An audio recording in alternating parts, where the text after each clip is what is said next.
untuk bermanhaj salaf. Ini hukumnya adalah wajib. Wajib hukumnya bagi seorang muslim bermanhaj salaf. Bukan sesuatu yang dianjurkan. Ya, jangan dipikir boleh kita bermanhaj salaf, boleh tidak. Karena bermanhaj salaf hakikatnya adalah mengikuti ajaran yang murni yang dibawa oleh Nabi SAW itu sendiri. Ya, salaf itu artinya dan pendahulu kita. Ya, pendahulu kita yang paling terdahulu adalah para sahabat. Maka kita harus bermanhaj seperti mereka. Dan sudah kita sebutkan tadi kelebihan para sahabat. Bagaimana keutamaan mereka dari sisi bahasa, dari sisi pemahaman. Mereka nomor satu. Bagaimana kecintaan mereka kepada Rasulullah, mereka nomor satu. Belum lagi amalan. Para sahabat itu kalau sudah mengetahui sesuatu, mereka amalkan, Bu. Ummu Habibah, istri Nabi SAW. Beliaulah yang meriwayatkan hadis tentang 12 rakaat setiap hari. Yang disebutkan dalam hadis, barang siapa yang melakukan 12 rakaat setiap hari, setiap malamnya, yaitu dinamakan dengan salat rawatib, maka akan dibangunkan rumah di dalam surga. Ini yang meriwayatkan Ummu Habibah, istri Nabi SAW. Dan hadis ini sahih diriwayatkan oleh Imam Muslim. Beliau sebagai seorang istri, kelebihannya, beliau mengetahui apa yang dilakukan oleh Nabi di rumah.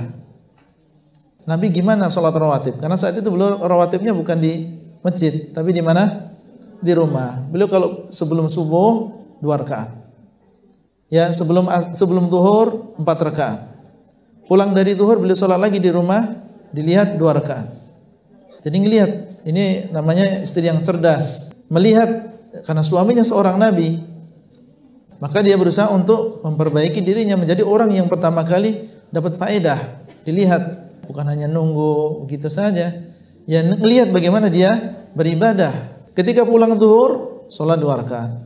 Ketika setelah maghrib, sholat 2 rakaat. Setelah sholat isya, dia sholat 2 rakaat. Dihitung 12 rakaat. Dan Nabi SAW mengatakan dalam hadis, barang siapa yang sholat sehari semalam 12 rakaat, dia akan dibangunkan rumah di dalam surga.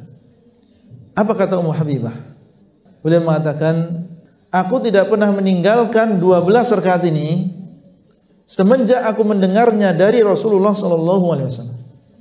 Jadi semenjak pertama kali beliau mendengar tentang keutamaan 12 rakaat itu, setelahnya beliau enggak pernah meninggalkan. Setiap hari beliau jaga. Eman, ya, sayang, sudah mendengar dengan telinganya sendiri, kemudian sunnah ini beliau tinggalkan. Enggak, beliau tidak mengatakan sampai ya saya tidak meninggalkannya semenjak saya mendengarnya. Jadi enggak pernah beliau tinggalkan, padahal beliau seorang wanita, Ummul Mukminin. Tapi kalau sudah mendengar hadis, meskipun hanya satu hadis, beliau amalkan. Dan banyak lagi contoh-contoh yang lain yang jelas mengikuti para sahabat.